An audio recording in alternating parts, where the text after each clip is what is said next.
অত্যন্ত সময় উপযোগী।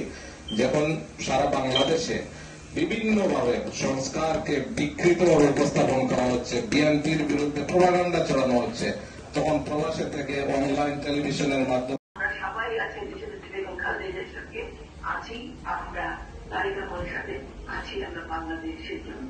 ধন্যবাদ। ধন্যবাদ বেগম সলিমা। সংগ্রাম করে আবারও এই দেশের মানুষকে স্বৈরাচার মুক্ত করেছেন এবং বেগম খালেদা জিয়াও 19 সেই প্রত্যাশাটা দিয়ে আমরা আপনাকে সবাইকে ধন্যবাদ।